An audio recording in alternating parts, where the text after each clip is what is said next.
एनएससीसी agriculture institute के online platform पर एक बार फिर से आपका हार्दिक स्वागत करते हैं। अपन जो पेपर सॉल्यूशन की जो अपनी सीरीज चल रही थी, उस सीरीज में आज अपन 3rd नंबर का जो पेपर है उसका सॉल्यूशन करने जा रहे हैं। अपनी पेपर सॉल्यूशन की सीरीज में अपन कृषि जीव विज्ञान के पेपर सोल्व कर रहे थे। 2 पेपर अपन ने ऑलरेडी पहले सोल्व कर चुके हैं। आज अपन 3rd वाला जो पेपर है उसको स्टार्ट करते हैं। तो चलिए पेपर की ओर चलते हैं अपन।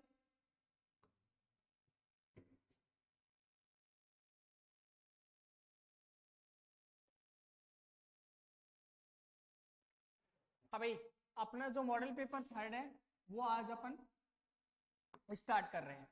उसमें देखो बेटा, जो फर्स्ट हमें दे रखा है वो एमसीक्यू क्वेश्चन दे रखे हैं, और एमसीक्यू क्वेश्चन में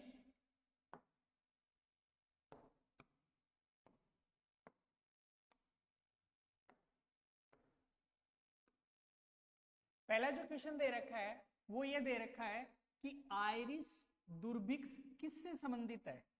आयरिस दुर्भिक्ष है, ये किससे संबंधित है। ए ऑप्शन में दे रखा है आलू की पछेती अंगमारी से, बी में चावल की भूरी पर्णचिति से, सी में गेहूं की रोली से, और डी में बाजरे की अर्गट से। तो बेटा इसका जो राइट आंसर है वो आपको बताने से पहले देखो क्या था कि 1845 के अंदर आयरलैंड में आलू की पछेती अंगमारी रोग के कारण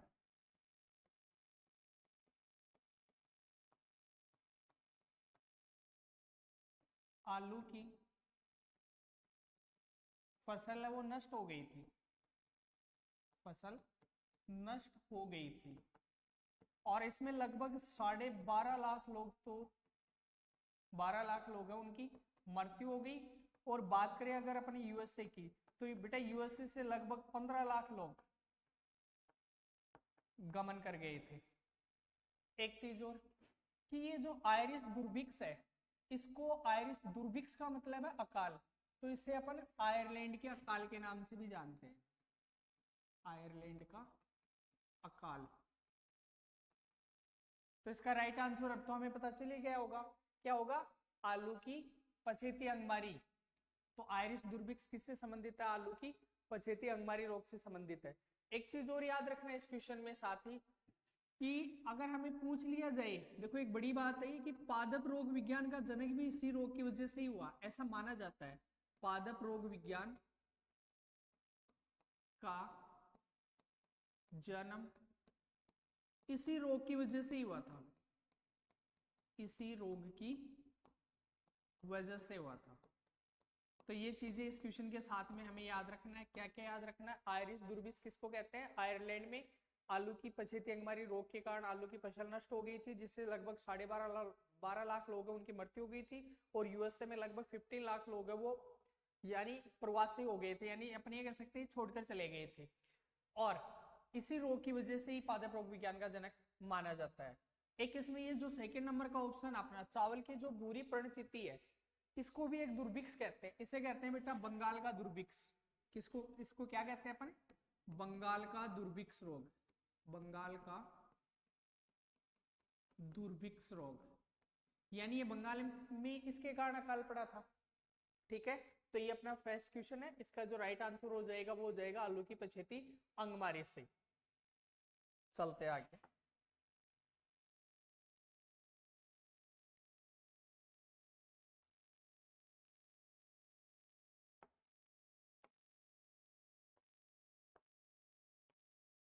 next question number 2। Question number 2 में हमें जो दे रखा है क्वेश्चन वो ये है बेटा कि बोर्डो मिश्रण, ये मिश्रण है, थोड़ा सा प्रिंटिंग मिस्टेक होगी, बोर्डो मिश्रण का संगठन है कि जो बोर्डो मिश्रण है वो किन चीजों से मिलकर बना हुआ होता है। तो ए में दे रखा है चूना, पानी और लोहा, बी में नीला थोथा, यूरिया और पानी, और सी में दे रखा है नीला थोथा, चूना, पानी, डी में पानी, चूना और तांबा।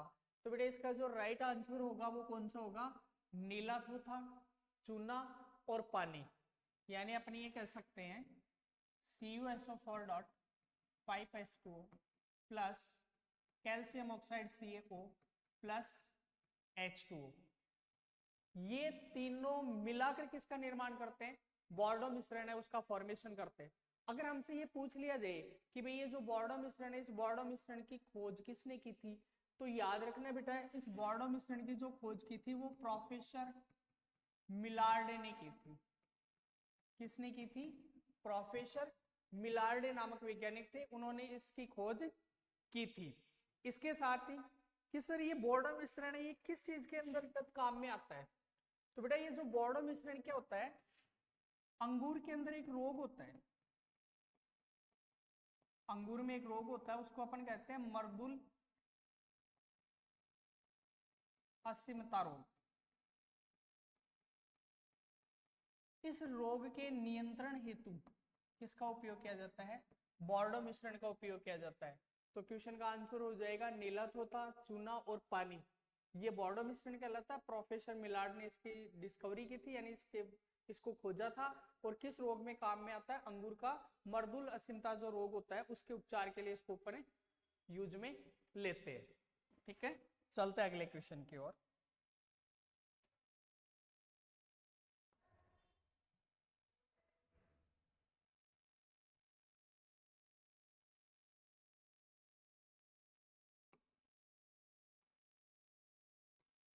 क्वेश्चन नंबर 3, मच्छरों के लार्वा को नियंत्रित किया जा सकता है। कि जो मच्छर होते हैं वो वर्षा ऋतु के अंदर उनकी जो लार्वा अवस्थाएं बनती है, उन लार्वा को नियंत्रित करने के लिए नीचे हमें जो 4 जीवों के नाम दिए गए, ऑप्शन दिए गए, वो किन के द्वारा कंट्रोल किया जा सकता है? ए में दे रखा सफेद लट, बी में कातरा, सी में ट्राइकोडर्मा और डी में गेम्बूसिया। बहुत इजी सा क्वेश्चन है, बहुत बार पढ़ा है अपने इसका आंसर। तो इसका जो राइट आंसर होगा वो क्या होगा बेटा? देखो सफेद लट है, ये तो पता है हमें रोग फैलाता है। कातरा ये अनाज का जो स्टोरेज करते हैं उसको नष्ट करता है। ट्राइकोडर्मा हालांकि ये एक मित्र फफूंद कहलाता है। क्या कहते हैं इसको अपन? मित्र फफूंद के नाम से भी जानते हैं बेटा इसको, मित्र फफूंद के नाम से। किसको? ट्राइकोडर्मा को। तो ऑप्शन क्या बच गया अपने पास में? एक ही बच गया, कौन सा? डी, गेम्बूसिया द्वारा। तो ये गेम्बूसिया क्या करता है? मच्छरों के लार्वा को नियंत्रित करने के लिए काम में ली जाती है। और ये गेम्बूसिया क्या है? मछली है। इसके अलावा और किसका उपयोग किया जाता है?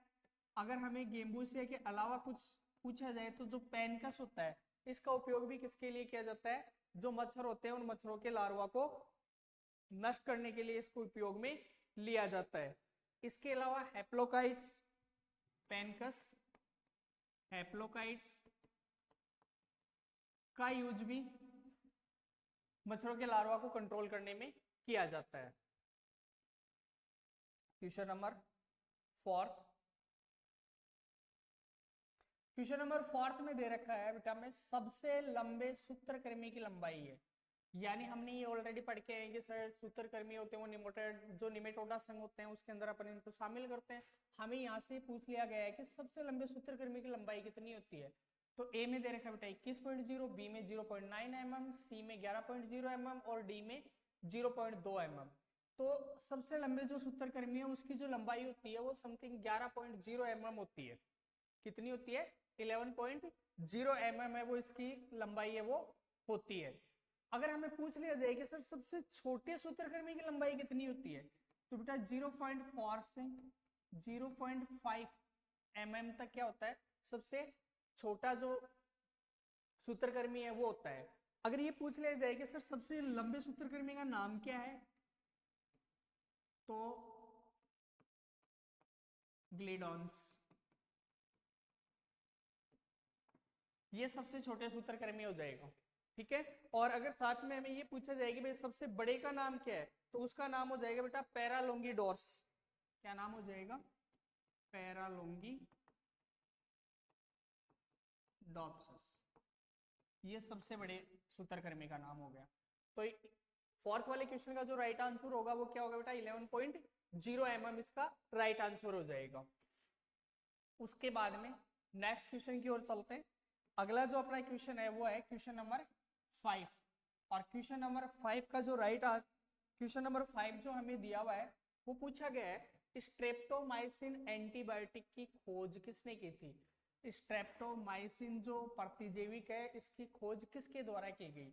ऑप्शन ए में वैक्समैन 1944, बी में प्रोफेसर मिलार्ड 1885, सी में ईजे बटलर 1964 और डी में स्मेलिंग व कुल्फ 1966।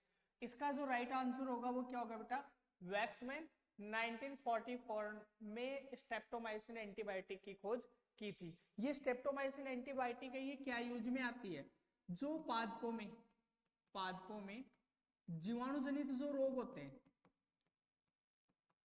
जीवाणुजनित रोगों के उपचार हेतु, जीवाणुजनित रोगों के उपचार हेतु किसका उपयोग किया जाता है, स्ट्रेप्टोमाइसिन एंटीबायोटिक है उसका उपयोग किया जाता है। प्रोफेसर मिलार्ड 1885, तो प्रोफेसर मिलार्ड 1885 अभी थोड़ी देर पहले पढ़ा था, क्या किया था प्रोफेसर मिलार्ड ने, बॉर्डो मिश्रण है उसकी खोज की थी। ठीक है, तो याद रखना है स्ट्रेप्टोमाइसिन जो एंटीबायोटिक है इसकी खोज वो वैक्समैन ने की थी। इसके साथ में एक चीज और याद रखनी है अपने को यहाँ पे कि ये जो स्ट्रेप्टोमाइसिन एंटीबायोटिक है ये लगभग 1966 के अंदर, या अपन ये कह सकते हैं कि स्ट्रेप्टोमाइसिन एंटीबायोटिक के साथ में 1966 में सबसे प्रथम या सर्वप्रथम कवकनाशी की खोज की गई थी।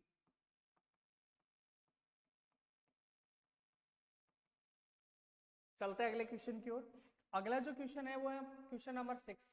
क्वेश्चन नंबर 6 में ये पूछा हमें कि भाई प्रतिबंधित या प्रतिबंध एंजाइम के प्रकार है। प्रतिबंध जो एंजाइम होता है जिसको अपन रेस्ट्रिक्शन एंजाइम के नाम से जानते हैं, ये कितने प्रकार का होता है।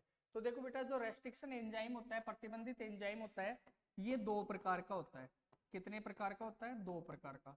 कौन कौन से 2 प्रकार होते हैं, इसमें एक तो होता है बेटा एक्सोन्यूक्लियेज, एक्सोन्यूक्लियेज, और जो दूसरा होता है उसको कहते हैं एंडोन्यूक्लियेज। एक्सोन्यूक्लियेज और एंडोन्यूक्लियेज।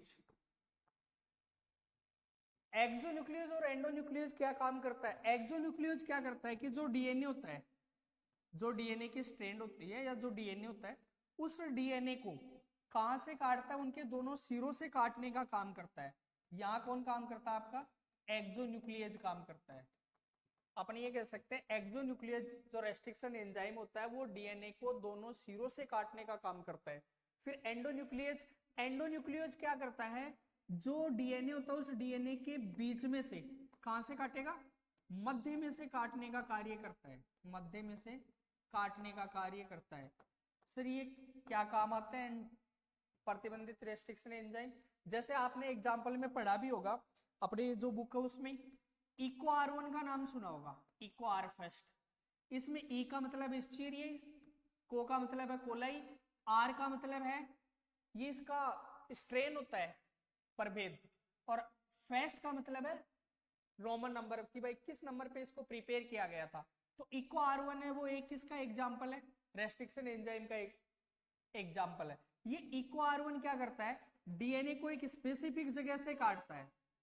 क्या करता है, डीएनए को एक विशेष प्रकार की जगह से काटता है। और जैसे डीएनए के अंदर ये बेस पेयर की सीक्वेंस होती है, तो ये जो आपका इको आर फेस्ट है, ये इको आर फेस्ट इसको कहां से काटेगा, याद रखना है इको आर फेस्ट है वो इसको, इको आर फेस्ट है वो इसको जी और ए के बीच में से काटता है। और बेटा किसी भी रेस्ट्रिक्शन एंजाइम के द्वारा किसी स्पेसिफिक स्थान से अगर उसको काटा जाता है तो उसको अपन एक नाम देते हैं, पैलिंड्रोम या रिकॉग्निशन साइट या फिर अभिज्ञान स्थल के नाम से जानते हैं। तो ये भी याद रखना है कि आरई के द्वारा, आरई का मतलब है मेरा यहाँ पे प्रतिबंधित एंजाइम, रेस्ट्रिक्शन एंजाइम, प्रतिबंधन या प्रतिबंधित एंजाइम के द्वारा डीएनए को विशेष क्षारक क्रम वाली जगह पे उनको पहचानना, उस जगह को अपन पैलिंड्रोम या अभिज्ञान स्थल या रिकॉग्निशन साइट के नाम से जानते हैं। कैसे, अगर अपन इसको इधर से देखेंगे तो ये GTTC, तो यहां से कहा काटेगा, जी और ए के बीच में से काटने का कार्य करेगा। और ये जो स्पेसिफिक साइट है इसी को अपन किस नाम से जानते हैं, पैलिंड्रोम। इस पैलिंड्रोम को आइडेंटिफाई कैसे किया जाता है, इस पैलिंड्रोम को आइडेंटिफाई किया जाता है अगर इसको अपन लेफ्ट टू राइट और राइट टू लेफ्ट अगर रीड करते हैं तो दोनों में ये क्या होते हैं, सेम होते हैं। ठीक है, तो ये चीज इसके साथ में हमें ध्यान रखना है। रेस्ट्रिक्शन एंजाइम है, इसका राइट आंसर हो जाएगा। 2 प्रकार के होते हैं, एक्सोन्यूक्लियस और एंडोन्यूक्लियस। एक्सोन्यूक्लियस होता है वो डीएनए को सिरों से काटता है, और एंडोन्यूक्लियस होता है वो डीएनए को मध्य में से काटता है। चलते हैं अगले क्वेश्चन की ओर।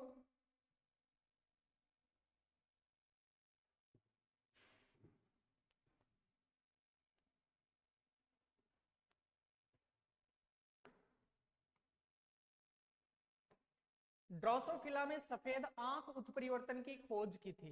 कि भाई जो ड्रोसोफिला है, इस ड्रोसोफिला के अंदर सफेद आंख उत्परिवर्तन है, इसकी खोज किस वैज्ञानिक ने की थी? मेंडल, आनुवंशिकी का जनक जानते हो आप, जैकिंस, सेट राइट और मॉर्गन। तो बेटा इसका जो राइट आंसर होगा वो क्या होगा? मॉर्गन।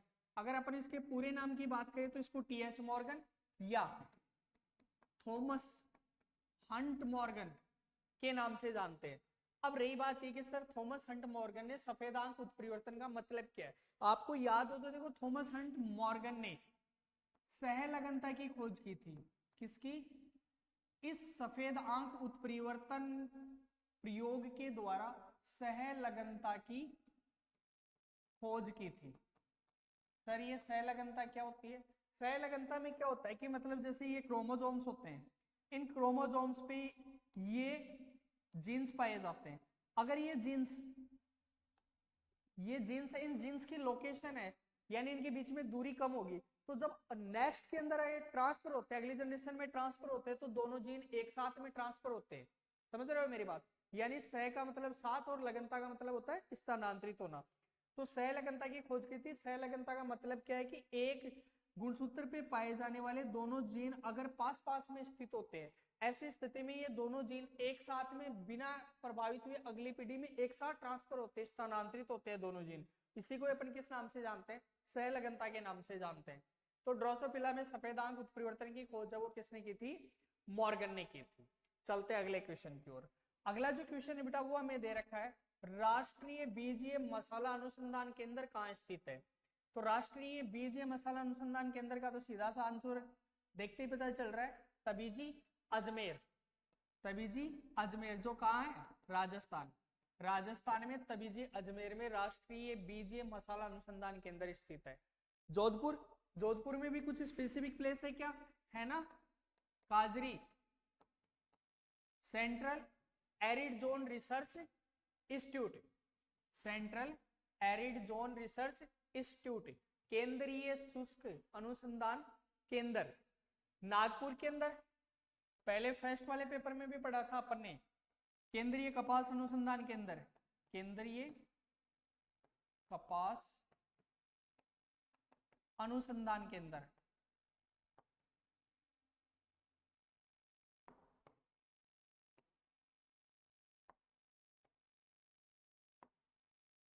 केंद्रीय कपास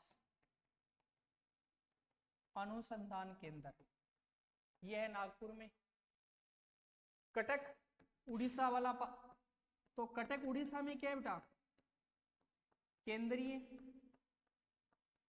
चावल अनुसंधान केंद्र, केंद्रीय चावल अनुसंधान केंद्र। तो केंद्रीय चावल अनुसंधान केंद्र कटक उड़ीसा, जोधपुर में काजरी है, तबीजी अजमेर में राष्ट्रीय बीज मसाला अनुसंधान केंद्र, और नागपुर के अंदर केंद्रीय कपास अनुसंधान केंद्र स्थित है। चलते हैं अगले क्वेश्चन की ओर।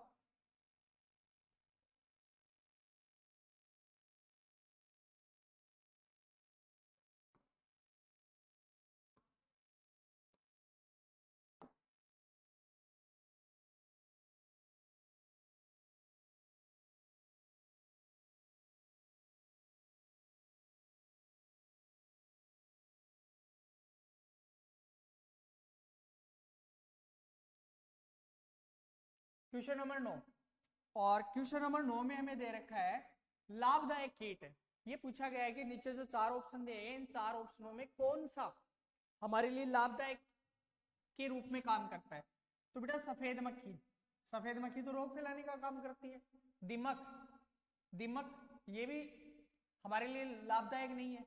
फल मक्खी, ये फल मक्खी कौन सी है? याद है क्या? बेर की फल मक्खी, बेर की जो फल मक्खी है उसकी बात कर रहा है। तो बेर की फल मक्खी भी क्या करता है? बेर की फसल को नुकसान पहुंचाने का कार्य करता है। तो बच गया अपने पास में एक ही ऑप्शन, कौन सा? Ladybird beetle. ये लेडी बर्ड बीटल हमारे लिए लाभदायक कैसे है? देखो लेडी बर्ड बीटल क्या करती है, विभिन्न प्रकार के जो कीट होते हैं, जो फसलों को नुकसान पहुंचाने वाले कीट होते हैं, या अपन अपनी सीधी भाषा में बात करें तो एफिड्स, या फिर सबसे इंपॉर्टेंट इसका जो यूज किया जाता है वो माहू नामक कीट होता है। माहू नामक कीट के प्राकृतिक नियंत्रण हेतु इसका उपयोग किया जाता है। प्राकृतिक नियंत्रण हेतु यानी नेचुरली रूप से हमें कोई केमिकल वगैरह यूज नहीं करना, नेचुरली रूप से अगर हमें माहू कीट का अगर कंट्रोल करना है तो वो लेडी बर्ड बीटल ये क्या करते हैं बेटा, लगभग एक बार में एक दिन में लगभग 50 एफिड्स खा जाती है। कितने? 50 एफिड्स है उनको शिकार कर लेती है। तो इसका उपयोग अपन प्राकृतिक जैव नियंत्रण हेतु करते हैं। किसके लिए करते हैं? प्राकृतिक जैव नियंत्रण हेतु करते हैं। तो लाभदायक कीट कौन सा हो जाएगा? Ladybird beetle. Ladybird beetle का उपयोग है वो लाभदायक कीट के रूप में किया जाता है। ठीक है, चलते हैं अगले की ओर। अगला क्वेश्चन है कि निम्न में से कौन सी विधि प्रतीप संकरण द्वारा प्रजनन की विधि नहीं है? इसमें हमें ए ऑप्शन में ये दे रखा है पुंज विधि, बी ऑप्शन में दे रखा है प्रतीप संकरण, सी में वंशावली विधि और डी में शुद्ध वंशक्रम विधि। देखो क्वेश्चन में क्या पूछा है कि कौन सी ऐसी विधि है जिसके द्वारा अपन संकरण के द्वारा प्रजनन की विधि नहीं है। ठीक है, तो पुंज विधि, पुंज विधि ये भी नहीं है इसका राइट आंसर। प्रतीप संकरण ये भी नहीं है। वंशावली विधि ये भी नहीं है। तो इसका जो राइट आंसर होगा वो राइट आंसर क्या होगा? इसका राइट आंसर होगा वो होगा बेटा शुद्ध वंशक्रम विधि। शुद्ध वंशक्रम विधि में क्या किया जाता है? शुद्ध वंशक्रम विधि का मतलब होता है कि इसमें समान जीनोटाइप वाले, क्या बेटा? समान जीनोटाइप वाले जनकों के मध्य क्या करवाते हैं? क्रॉस करवाते हैं। और दूसरी बात करें अपन वंशावली विधि की, तो वंशावली विधि में क्या होता है? जिन जनकों के मध्य क्रॉस करवाते हैं उनका रिकॉर्ड रखा जाता है। उनका रिकॉर्ड रखा जाता है। इसका मतलब है वंशावली विधि में जो भी अपन जनक ले रहे हैं उन जनकों का फर्स्ट पीढ़ी में कौन से जनक थे, F2 में कौन से हैं, है ना, P1 जो जनक पीढ़ी है उसके अंदर कौन से, F1 पीढ़ी में कौन से, उन सबका एक डाटा रखा जाता है, रिकॉर्ड रखा जाता है।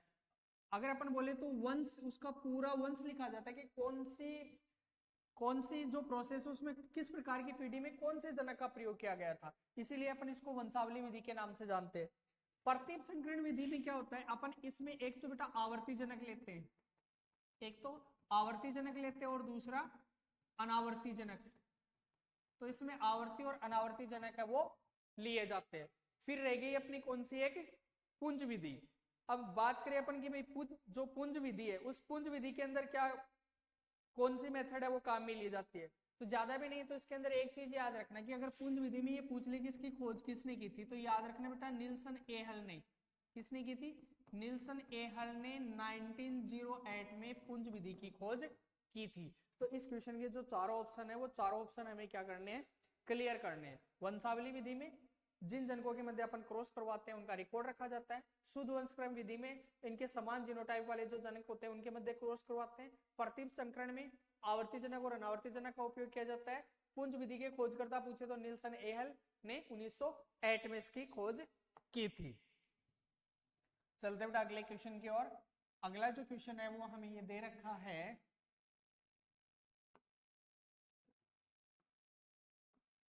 दही बनाने की प्रक्रिया में किसका योगदान होता है? दही बनाते हैं, दूध से जो दही का निर्माण होता है उस दही को जमाने में अपन किसका उपयोग करते हैं? प्रतीप संकरण विधि, तो ये तो अभी पढ़ा था, ये तो क्या होते हैं? पादपों के संकरण की विधियां है, पादपों के संकरण की विधियां। शुद्ध वंशक्रम विधि अभी पढ़ के हैं अपन ऊपर। वंशावली विधि ये भी पढ़ के हैं।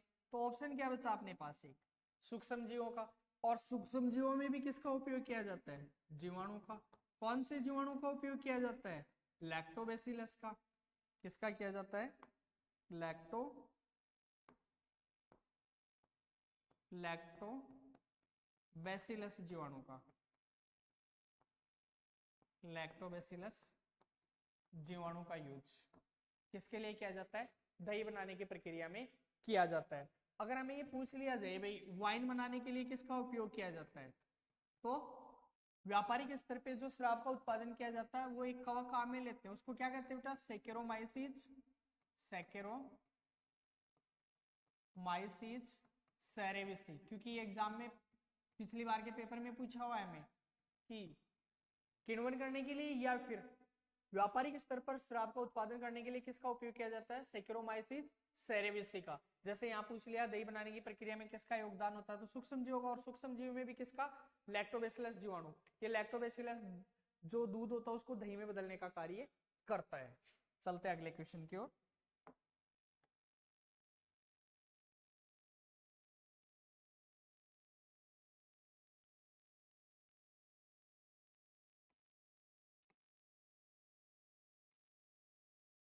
अगला क्वेश्चन पूछा है सफेद लट का गण है, कि भाई जो सफेद लट है वो कौन से गण में शामिल होती है, कौन से संघ के, कौन से वर्ग के, कौन से गण में पाई जाती है।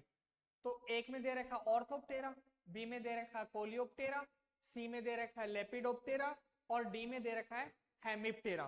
तो अगर अपन इसके राइट आंसर की बात करेंगे तो इसका जो राइट आंसर हो जाएगा वो हो जाएगा बेटा कोलियोप्टेरा, यानी कोलियोप्टेरा है वो किसका गण है, सफेद लट का। सर ऑर्थोप्टेरा है, ये ऑर्थोप्टेरा है, ये किसका गण है, तो याद रखना टिड्डा, जो टिड्डा है उसका गण कौन सा होता है, ऑर्थोप्टेरा। लेपिडोप्टेरा ये कातरा, जो कातरा है उसका जो गण है वो लेपिडोप्टेरा होता है, टिड्डे का ऑर्थोप्टेरा होता है, सफेद जो लट है उसका कोलियोप्टेरा। हेमिप्टेरा, हेमिप्टेरा में क्या होता है बताइए, जो सरसों में मोयला रोग लगता है, सरसों में मोयला रोग, उस मोयला रोग के रोगजनक का जो गण माना जाता है, रोगजनक का जो गण है वो क्या होता है, हेमिप्टेरा होता है। ठीक है, तो चारों याद रखने, इसमें सफेद लट का तो हमें पूछा है तो आंसर हो जाएगा कोलियोप्टेरा। ऑर्थोप्टेरा का टिड्डा हो जाएगा, ऑर्थोप्टेरा टिड्डे का गण है, लेपिडोप्टेरा कातरा का, और हेमिप्टेरा सरसों का जो मोयला रोग होता है उसके रोगजनक का गण माना जाता है। अगला क्वेश्चन, क्वेश्चन नंबर 13, केचुए में अनुपस्थित होता है, कि भाई केचुए के अंदर हर्ट पाया जाता है या नहीं पाया जाता, नेत्र पाया जाता है नहीं पाया जाता, नेफ्रिडिया पाया जाता है या नहीं पाया जाता, या वर्षण पाया जाता है या नहीं पाया जाता। देखो ये वाला क्वेश्चन आपको इससे प्रीवियस वाला जो पेपर था उसमें भी अपन ने सोल्व किया था, हमने लिखा था इसके बारे में कि केचुए में, मैंने पूछा भी था कि भाई केचुए में कितने नेत्र उपस्थित होते हैं, तो उसका आंसर था कि केचुए में नेत्र क्या होते हैं, अनुपस्थित होते हैं। तो इसका राइट आंसर क्या हो जाएगा, केचुए में जो नेत्र है वो अनुपस्थित होते हैं। रही बात इसकी नेफ्रिडिया, ये नेफ्रिडिया है, ये प्रथम 3 खंडों को छोड़कर, कितने को, प्रथम 3 खंडों को छोड़कर, प्रथम 3 खंडों को छोड़कर सभी खंडों में उपस्थित होता है, सभी खंडों में उपस्थित होते हैं। क्या काम करते हैं नेफ्रिडिया, पिछले वाले पेपर में ही पढ़ा था, उत्सर्जन का कार्य करते हैं, एक्सक्रेशन का कार्य करते हैं। केचुए के अंदर उत्सर्जन की जो प्रोसेस होती है वो नेफ्रिडिया द्वारा होती है। नेत्र अनुपस्थित होते ही है, प्रथम 3 खंडों को छोड़कर सभी खंडों में पाए जाते हैं। हृदय की बात करें तो इनका जो हृदय होता है वो कपाटीय हृदय होता है, यानी कपाट से बना हुआ रहता है। कितना होते हैं, 4 जोड़ी हृदय पाए जाते हैं। कितनी जोड़ी होते हैं, 4 जोड़ी हृदय होते हैं। कौन कौन से खंड में पाए जाते हैं, 7वें 9वें 12वें व 13वें खंड में स्थित होते हैं, 13वें खंड में स्थित होता है। वैज्ञानिक नाम याद है, फेरेटिमा पोस्थुमा। एक क्वेश्चन, परिसंचरण तंत्र किस प्रकार का, बंद प्रकार का।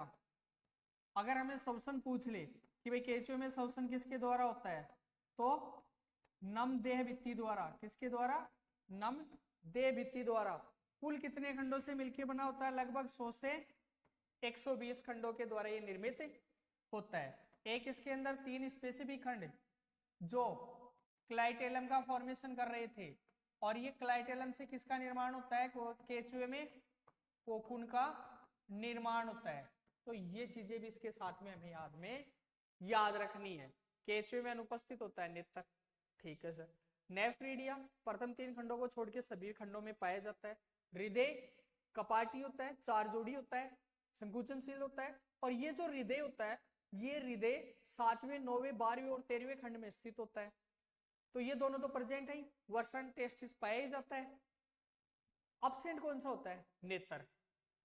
Scientific name Pheretima posthuma. अगर परिसंचन तंत्र पूछे, बंद प्रकार का। नेफ्रीडिया क्या काम करते हैं? उत्सर्जन का। श्वसन देह भित्ति द्वारा।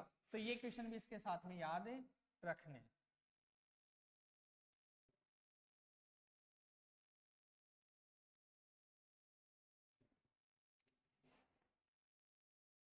इसका राइट आंसर हो जाएगा नेत्र। अगले क्वेश्चन की ओर चलता है बेटा। नेक्स्ट जो अपना क्वेश्चन आता है वो क्वेश्चन नंबर 14। टीडे का शरीर बटा होता है। ये क्वेश्चन इस प्रीवियस वाले पेपर था, उससे भी हमने पढ़ा था कि जो टीडे का शरीर होता है वो कुल कितने खंडों में बटा हुआ होता है। ये रिपीट हुआ है क्वेश्चन। तो टीडे का शरीर है वो कितने खंडों में बटा हुआ था? 3 खंडों में। और वो 3 खंड कौन से थे? सिर, वक्ष और उदर। और उस टाइम हमने ये बोला था कि उदर है वो कितने खंडों से मिलके बनता है? 11 खंडों से। वक्ष कितने खंडों से मिलके बनता है? 3 खंडों से। तो ये वाली जो बात है ये याद रखनी है, एग्जाम में पूछा जाता है, बहुत बार पूछा गया कि केचु सॉरी जो टीडा होता है उस टीडे का जो उदर होता है वो कुल कितने खंडों से मिलके बना होता है। जो टीडे का उदर होता है वो लगभग 11 खंडों से मिलके बना होता है। तो इसका जो राइट आंसर हो जाएगा वो कौन सा हो जाएगा? 3, यानी 3 भागों में इसका जो शरीर है वो बटा हुआ होता है। Next question, question number 15। 2 प्रपोषियों में अपना जीवन चक्र पूर्ण करने वाला जंतु है। पिस्सू, एस्केरिस, जोंक, लीवर फ्लूक। ये क्वेश्चन भी अपने पहले पढ़ा है। लीवर फ्लूक ये क्या करता है? 2 प्रपोषियों में अपना जीवन चक्र पूर्ण करता है। और वो 2 प्रपोषी कौन से थे? एक तो आपको बताया था अकशेरुकी जंतु होता है, जो भी कशेरुकी जंतु होता है उसको शामिल करते हैं। साथ में सेकेंड नंबर पे आपको बताया था घेंगा, या जिसको अपन स्नेल कहते हैं। इन 2 के अंदर कशेरुकी जंतु होता है ये इसका प्राथमिक प्रपोषी होता है, और स्नेल है ये इसका क्या होता है? द्वितीयक प्रपोषी होता है, या सेकेंडरी प्रपोषी इसको मानते हैं। एस्केरियसिस लुम्ब्रिकोइड्स, जोंक हिरुडिनेरिया वाला है ना, ये इरुटेंस वाला। तो ये इसके साइंटिफिक जो नेम है वो भी आपको याद रखने हैं। इसका राइट आंसर हो जाएगा वो क्या हो जाएगा? लीवर फ्लूक हो जाएगा। नेक्स्ट अगला question, question number 16। Question number 16 में पूछा है हमें कि मरंगाल जो मछली है उसका वैज्ञानिक नाम क्या है? मरगाल मछली का वैज्ञानिक नाम क्या है? तो ये टोर लेबियो कलबासु, तो देखो नाम से पता चल रहा है ये तो कलबासु का है। कतला कतला कतला कतला का कतला कतला टोर महाशिरा वाली थी। तो महाशिरा मछली का वैज्ञानिक नाम अगर टोर हो गया तो फिर तो एक ही ऑप्शन बचता अपने पास में, सिरहिंस मरगाला। यानी मरगाल मछली का साइंटिफिक नेम क्या हो जाएगा बेटा? सिरहिंस मरगाला। अगला क्वेश्चन, कृंतकनाशी है। सबसे पहले तो हमें ये पता होना चाहिए कि सर ये कृंतकनाशी क्या होते हैं। कृंतकनाशी का मतलब ये होता है बेटा, देखो कुछ जीव जैसे अपन बात करें जो रोडेंट्स होते हैं ना, जैसे चूहे गिलहरी आदि जंतु जो कुतरने का काम करते हैं, दांतों से कुतरते हैं ना, कुतरने का कार्य करते हैं, और कुतर कर फसल को या किसी भी सामान को नष्ट करते हैं, उनको अपन क्या कहते हैं? कृंतक कहते हैं। इनको अपन किस नाम से जानते हैं? कृंतक कहते हैं। किनको? जो जानवर अपने दांतों से सामान को कुतरकर नष्ट करने का कार्य करते हैं उनको कृंतक कहते हैं। अब रही बात कि कृंतकनाशी क्या होता है। कृंतक जो जानवर होते हैं, कृंतक जो जीव होते हैं, उनको नष्ट करने वाला रसायन, उसको नष्ट करने वाला रसायन क्या कहलाता है? कृंतकनाशी कहलाता है। क्या कहलाता है? कृंतकनाशी। तो इसमें से रोगोर, मेलाथियोन, एंडोसल्फोन, जिंक फास्फाइड। इसका जो राइट आंसर होगा वो क्या हो जाएगा बेटा? कृंतकनाशी में, कि कृंतकनाशी के रूप में जो जिंक फास्फाइड है उसका उपयोग अपन करते हैं। और ये जो जिंक फास्फाइड होते हैं, वैसे भी अपन जो चूहों को मारने के लिए जो दवाई काम में लेते हैं वो भी किससे बनी हुई होती है, जिंक फास्फाइड ही होती है वो भी। तो ये यहाँ पर इसका उपयोग है वो कृंतकनाशी के रूप में किया जाता है। इसके अलावा अगर हमें और पूछ ले कि भाई इसमें और कौन कौन से कृंतकनाशी होते हैं, ठीक है, तो मेलाथियोन के साथ में इसके अलावा जैसे इसको अपन ना 3 भागों के अंदर डिवाइड करके पढ़ते हैं। एक तो होता है इसके अंदर तीव्र गति से दीर्घकालिक और धूमक, यानी ये जो कृंतकनाशी है इनको भी कितने भागों में डिवाइड करते हैं अपन, 3 भागों में डिवाइड करके पढ़ते हैं। तीव्र कृंतकनाशी, सेकंड तीव्र, एक होता है धूमक। धूमक का मतलब होता है जिसमें जैसे एल्यूमिनियम फॉस्फाइड होता है ना, एल्यूमिनियम, उसका उपयोग अपन धूमक के रूप में करते हैं, यानी धुएं के रूप में। और तीसरे नंबर का होता है दीर्घकालिक। दीर्घकालिक इसमें डिफरेंस इतना ही होता है कि तीव्र होता है वो फास्टली क्या करता है, कृंतकनाशी उनको नष्ट करने का काम करता है। धूमक होता है वो धुएं के रूप में होता है। और दीर्घकालिक में क्या होता है कि तुरंत उसका असर नहीं होता, कुछ समय बाद में ये इफेक्ट डालता है। तो याद रखना कृंतकनाशी को कितने भागों में बांटते हैं, 3 भागों में इसको डिवाइड किया जाता है। इस क्वेश्चन का राइट आंसर है वो क्या हो जाएगा, मेलाथियोन। क्या हो जाएगा, मेलाथियोन।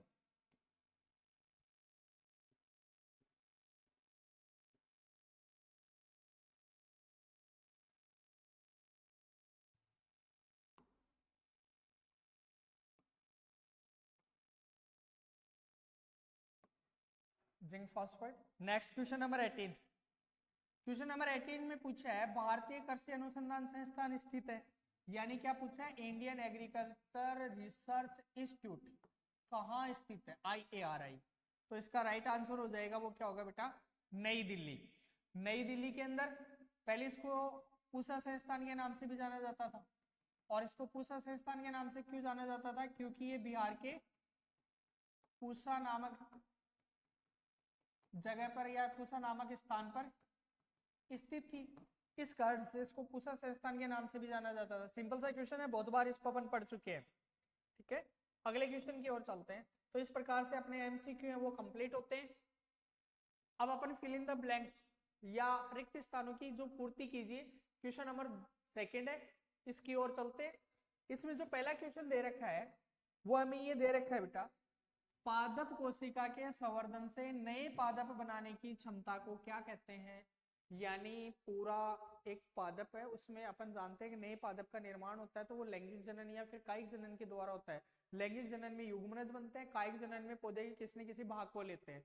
यहाँ पर क्या बात कर रहा है, पूरे पौधे के किसी भाग को यानी उसकी शाखा, तना, पत्ती आदि को नहीं निकाल के केवल उसकी एक सेल निकालते हैं, एक कोशिका निकालते हैं और इस कोशिका से बिल्कुल एक नया पादप विकसित करते हैं। न्यू प्लांट है उसका डेवलपमेंट करते हैं, नया पादप विकसित करते हैं। तो कोशिका से पादप बनाने की क्षमता को क्या कहते हैं, तो इसको कहते हैं बेटा अपन पूर्ण शक्तता। क्या कहते हैं, पूर्ण शक्तता या टोटिपोटेंसी। किस नाम से जानते हैं, पूर्ण शक्तता या टोटिपोटेंसी के नाम से जानते हैं। जीवाणु की कोशिका भित्ति किसकी बनी होती है, ये पूछ रहा है कि जीवाणु की जो सेल वॉल होती है वो किससे बनी होती है। तो जीवाणु की जो कोशिका भित्ति होती है वो पेप्टिडोग्लाइकोन या म्यूरेमिक अम्ल, किसकी, पेप्टिडोग्लाइकोन या म्यूरेमिक अम्ल की बनी होती है। अगर हमें पूछ ले कि कवक की कोशिका भित्ति किसकी बनी होती है, कवक की कोशिका भित्ति, तो बेटा याद रखना कवक की जो कोशिका भित्ति होती है वो किससे बनी होती है, काइटिन की बनी हुई होती है। तो इसका तो जो राइट आंसर हो जाएगा वो पेप्टिडोग्लाइकोन हो जाएगा। और अगर कवक वाला पूछ लिया जाता है कि कवक की कोशिका भित्ति किससे बनती है, तो कवक की कोशिका भित्ति किससे बन जाएगी, काइटिन से बनी हुई रहती है। अगला क्वेश्चन, क्वेश्चन नंबर 3 कि भाई गेहूं की जो पर्णरोली रोग होता है वो गेहूं का पर्णरोली रोग किससे होता है। गेहूं का पर्णरोली रोग का रोगजनक होता है वो होता है बेटा पक्सिनिया रिकोन्डिटा। किससे होता है, पक्सिनिया रिकोन्डिटा। गेहूं का पर्णरोली रोग है वो पक्सिनिया रिकोन्डिटा से होता है। अगला, खालिस्तान भोजन पीसने का कार्य करती है, ये किससे संबंधित पूछा गया है, ये हमें पूछा गया है बेटा अर्थवर्म या केचुए से, कि केचुए के अंदर ऐसा कौन सा अंग होता है जो भोजन को पीसने का कार्य करता है। ठीक है, तो इसका जो राइट आंसर हो जाएगा वो हो जाएगा बेटा पेसणी। पेसणी है वो क्या करती है, भोजन को पीसने का कार्य करती है। फिर क्वेश्चन नंबर 5, मधुमक्खी खालिस्तान एवं खालिस्तान कीट है। देखो दो जगह दिया हुआ है ये क्वेश्चन, उससे पहले वाले पेपर में भी आया था, लेकिन वहां पे फिल इन द ब्लैंक्स एक था, मैंने आपको वहां दोनों करवाए थे। क्यों? क्योंकि मैंने उस टाइम बताया भी था कि इसका दो ऑप्शन भी आ सकते हैं। तो मधुमक्खी एक सामाजिक, मधुमक्खी सामाजिक एवं लाभदायक कीट है। कैसी है? सामाजिक और लाभदायक। और पिछले वाला ऑप्शन था उसमें केवल अपन ने सामाजिक कीट लिखा था, वहां मैंने ये बताया था कि लाभदायक भी ऑप्शन मतलब खालिस्तान में आ सकता है। क्यों? क्योंकि देखो दीमक है वो भी क्या एक प्रकार की सामाजिक कीट ही है, लेकिन क्या वो हमारे लिए लाभदायक है? क्या नहीं है। इसलिए मधुमक्खी सामाजिक और लाभदायक कीट है। क्वेश्चन नंबर 6, क्वेश्चन नंबर 6 में हमें पूछा है पादप की किसी भी कोशिका से संपूर्ण पादप विकसित करने की क्षमता को, ये रिपीट हो गया भाई क्वेश्चन, देख लेना ना, ऊपर किया हमने अभी इसको। पूर्ण सत्ता या टोटिपोटेंसी, पूर्ण सत्ता या टोटिपोटेंसी के नाम से अपन इसको कहते हैं। भौतिक विष कीटों को कौन सी क्रिया द्वारा ये मार डालते हैं बेटा, भार नहीं है।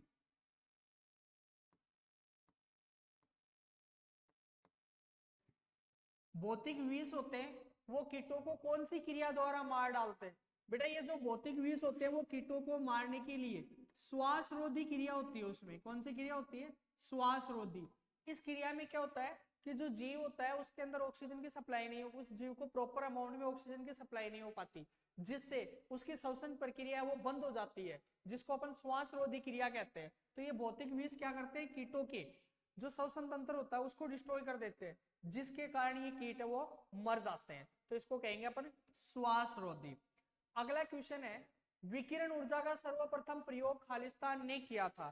तो विकिरण ऊर्जा का जो सर्वप्रथम प्रयोग किया था, यहाँ पे एक चीज और याद रखना कि विकिरण ऊर्जा की जगह आपको गामा किरणें भी लिखा हुआ मिल सकता है कि गामा किरणों का सर्वप्रथम उपयोग किसने किया था। तो इसका जो राइट आंसर होगा वो होगा बेटा निपलिंग। निपलिंग 1937 ने सर्वप्रथम जो गामा किरणें या विकिरण ऊर्जा उसका उपयोग किया था। सकेंद्रीय रेखाएं एवं लक्ष्य पट प्रभाव किस रोग के लक्षण है? कौन सा रोग ऐसा होता है जिसके अंदर जो सेंटर होता है उसके चारों ओर रेखाएं बनने लग जाती हैं और साथ में उसकी जो बाह्य भित्ति होती है उस पर पट्टिकाएं दिखने लग जाती है। किस रोग के अंदर इस प्रकार के लक्षण है वो हमें दिखाई देने लगते हैं? तो इसका जो राइट आंसर होगा वो होगा बेटा टमाटर का अगेती झुलसा रोग। टमाटर का अगेती झुलसा रोग, टमाटर के अगेती झुलसे रोग के अंदर सेकेंडरी रेखाएं बनने लग जाती है, लक्ष्य पर प्रभाव दिखाई देने लग जाता है। तो राइट आंसर हो जाएगा टमाटर का अगेती झुलसा रोग। क्वेश्चन नंबर 10, केंद्रीय शुष्क क्षेत्र अनुसंधान संस्थान काजरी, पीछे एमसीक्यू में भी पढ़ा है, कहाँ स्थित है? जोधपुर में स्थित है। केंद्रीय शुष्क क्षेत्र अनुसंधान केंद्र कहाँ स्थित है? जोधपुर के अंदर स्थित है।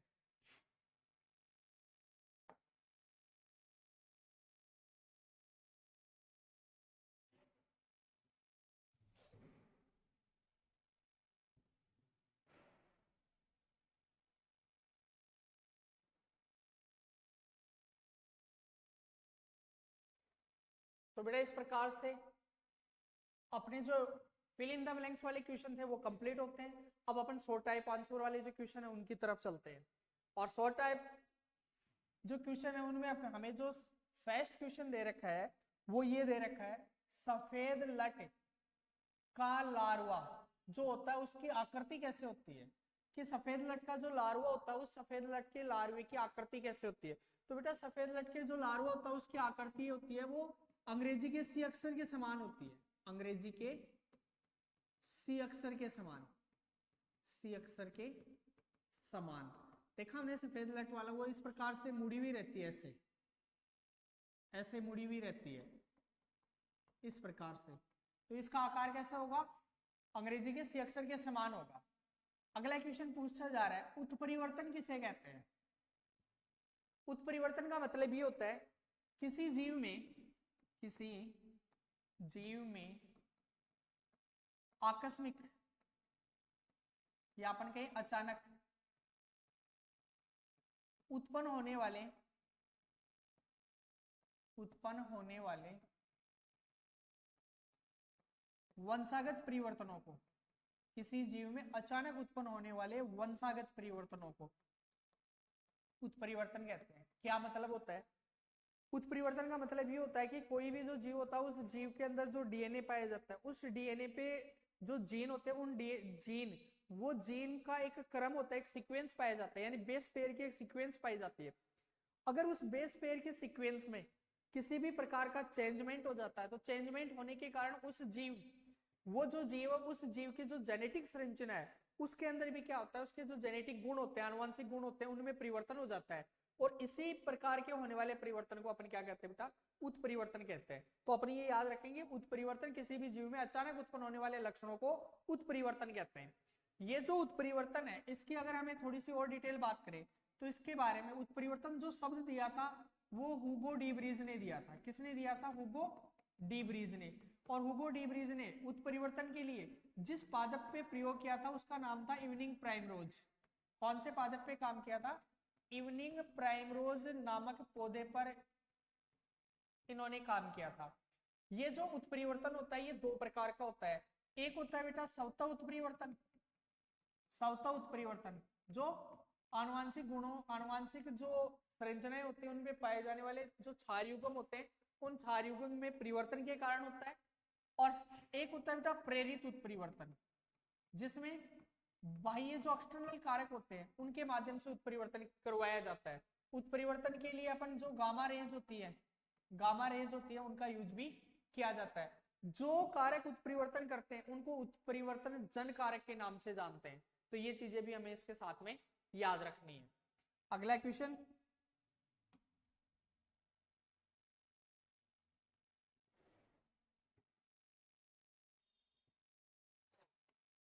क्वेश्चन नंबर 3, कायिक क्लोनीय विविधता के द्वारा उत्पन्न शक्करकंद की किस्म का नाम लिखिए। क्या पूछ रहा है, कायिक क्लोनीय विविधता की मतलब जो कायिक जनन की जो विविधता होती है उसके द्वारा अगर शक्करकंद की एक नई किस्म का निर्माण किया गया था, उस नई किस्म का नाम क्या है, कि भाई उसको कैसे बनाया, मतलब उस किस्म का नाम क्या है। तो उसका जो नाम होगा वो नाम था बेटा स्कारलेट। क्या नाम था उसका, स्कारलेट।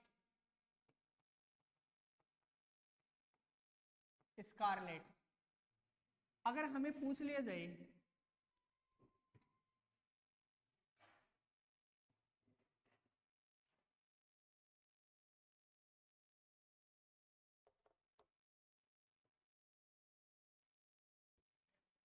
एक इसमें याद रखना है जीरेनियम की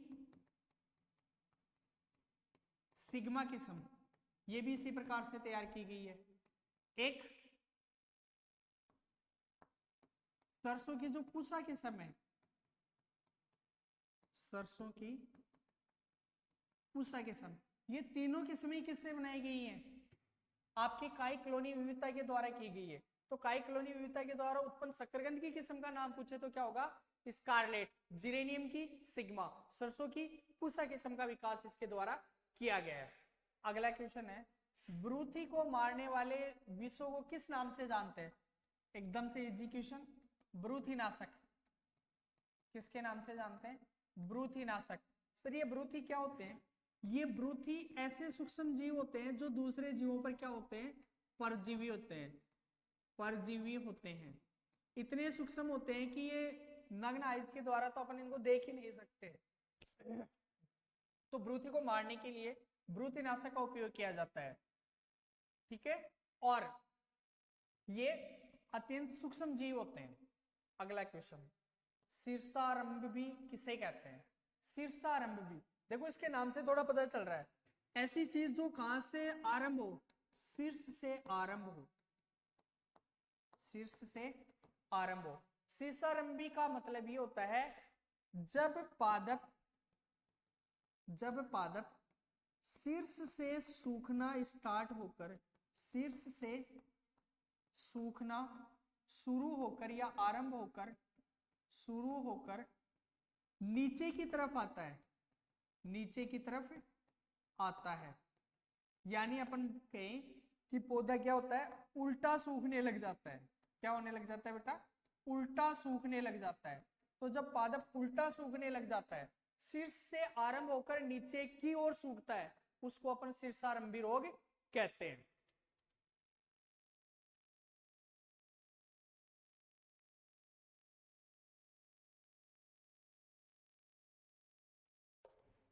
और ये किस में होता है, नींबू व मिर्च में उल्टा सूखा रोग होता है, उल्टा सूखा रोग। नेक्स्ट, कौन सी मछली है उसको कानूनी संरक्षण की आवश्यकता है। हमने मछलियों की विभिन्न प्रकार की किस्में पढ़ी थी, उन मछलियों की विभिन्न प्रकार की किस्मों में पढ़ा था ना अपन ने, कलबासु, लेबियो, रोहू, कटला कटला, टोरू, ये जो भी मछलियां पड़ी थी, इनमें से कौन सी ऐसी मछली है जिनको हमें संरक्षण देने की आवश्यकता है। तो इनको संरक्षण देने की आवश्यकता में याद रखना है बेटा, कौन सी मछली इसके अंदर अपन काम में, ऐसी मछली कौन सी है जिनको संरक्षण देने की आवश्यकता होती है।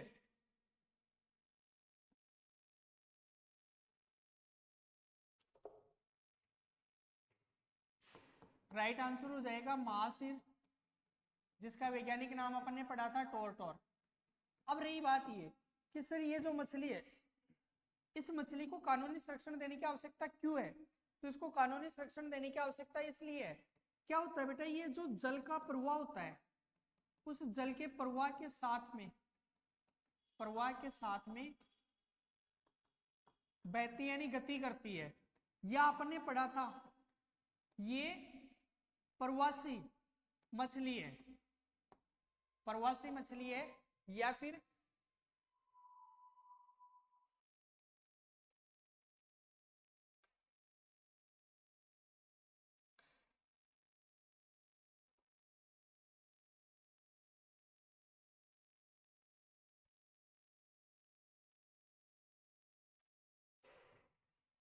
ये प्रवासी मछली है या फिर देशांतरीय मछली है। देशांतरीय का मतलब होता है ये एक जगह स्टेबल नहीं रहती, इस कारण से। और दूसरी इसके अंदर एक स्पेसिफिक चीज होती है कि ये क्या होती है कि जो प्रदूषण रहित क्षेत्र होता है ना, प्रदूषण रहित क्षेत्र, उस प्रदूषण रहित क्षेत्र में क्या करती है, अंडे देती है। और प्रदूषण रहित क्षेत्र में अंडे देती है, इस कारण से अगर क्षेत्र प्रदूषित है तो वहां पर ये अंडजनन की जो प्रक्रिया उसको पूर्ण नहीं कर पाती, नहीं कर पाती तो आगे उसके अंदर जनन की प्रक्रिया नहीं हो पाती। इस कारण से ये तेजी से क्या हो रही है, नष्ट हो रही है। तो इसको नष्ट होने से बचाने के लिए इसको किस कानूनी संरक्षण की आवश्यकता होती है। कारण क्या, कारण कि ये प्रदूषण रहित क्षेत्र को ढूंढती है, और प्रदूषण रहित क्षेत्र अगर इसको नहीं मिल पाता है तो ऐसी स्थिति में इसका क्या हो रहा है, ये धीरे धीरे वो नष्ट होती जा रही है, इसलिए इसको कानूनी संरक्षण देने की आवश्यकता है।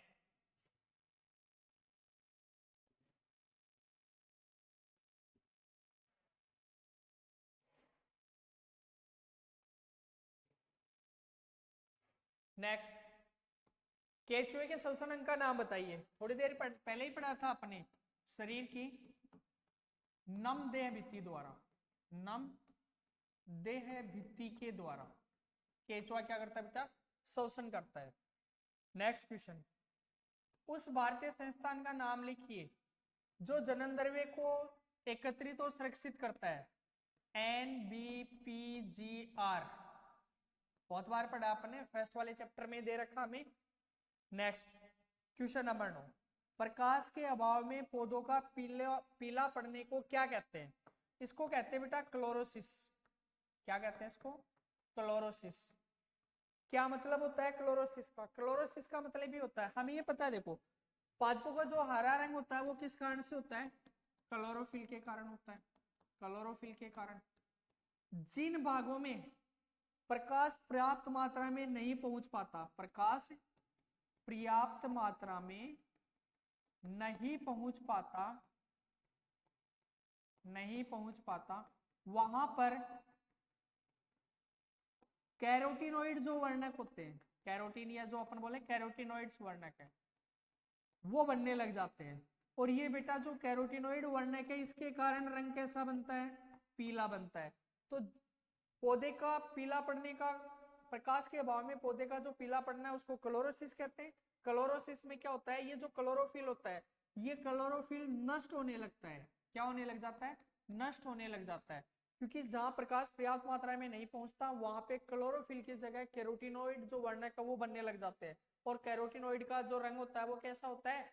येलो कलर होता है, पीला रंग होता है। इस कारण से प्रकाश के अभाव में जो पौधे हैं वो पीले पड़ने स्टार्ट हो जाते हैं। अगले क्वेश्चन की ओर चलते हैं। अगला जो क्वेश्चन हमें पूछा गया है वो ये पूछा गया है, पीसीआर का पूरा नाम लिखिए। तो बेटा जो पीसीआर का पूरा नाम है वो होता है polymerase chain reaction. Polymerase chain reaction. ठीक, अगर हमें पूछ ले कि भाई पीसीआर की खोज किसने की थी, पीसीआरएस की खोज किसने की थी, तो बेटा पीसीआर की जो खोज की थी वो कैरीमुलिस ने की थी। किसने की थी? कैरीमुलिस ने। पीसीआर की खोज है वो कैरीमुलिस ने की थी। फिर अगला पूछ रहा है जीन स्थानांतरण की कोई दो विधियों के नाम लिखिए। ये जीन स्थानांतरण वाली विधि कौन सी है? जब अपन वांछित लक्षण वाले जीन का वाहक के माध्यम से जो पोषक कोशिका होती है, जिसके रूप में अपन इकोलाई को काम में लेते हैं, उसके अंदर ट्रांसफर करवाते हैं। तो ट्रांसफर करने के लिए हमारी बुक में 3-4 विधियां दी हुई है, उनमें से किसी दो विधियों का नाम याद रख, नाम आपको लिखना है। तो एक तो इसमें शॉटगन विधि आ जाएगी। कौन सी विधि आ जाएगी? शॉटगन विधि। एक माइक्रो इंजेक्शन विधि, माइक्रो इंजेक्शन विधि। एक लाइपोफिकेशन। ये सारी विधियां होती है जिनके द्वारा अपन जीन का क्या करते हैं? ट्रांसफर करते हैं। उसके बाद में नेक्स्ट क्वेश्चन, विषाणु के कैप्सिड का कार्य लिखिए। विषाणु के कैप्सिड का कार्य लिखिए। सर ये विषाणु का कैप्सिड होता है क्या है? विषाणु के कैप्सिड का कार्य ये होता है कि विषाणु का जो आनुवांशिक पदार्थ होता है, विषाणु का जो आनुवांशिक पदार्थ होता है, आनुवांशिक पदार्थ डीएनए और आरएनए, उस डीएनए और आरएनए पे क्या होता है? एक प्रोटीन का आवरण पाया जाता है। क्या पाया जाता है बेटा? प्रोटीन का आवरण पाया जाता है। विषाणु के आनुवंशिक पदार्थ डीएनए और आरएनए पे प्रोटीन का एक आवरण पाया जाता है। उस प्रोटीन आवरण को अपन किस नाम से जानते हैं? कैप्सिड के नाम से जानते हैं। कैप्सिड के नाम से जानते हैं। उसके बाद में विषाणु का नामांकित चित्र इस प्रकार का होता है, बीच वाला डीएनए हो जाता है, चारों ओर उसके क्या होती है? प्रोटीन की जो लेयर है वो आ जाती है। ठीक है, तो आज वाली क्लास में अपन ये वाले क्वेश्चन है वो ही सोल्व करते हैं बेटा। इससे आगे का जो भाग है वो अपन जो नेक्स्ट लेक्चर अपना आएगा उसके अंदर इसका सॉल्यूशन करेंगे। तो आज के लिए बस इतना ही। थैंक यू, धन्यवाद।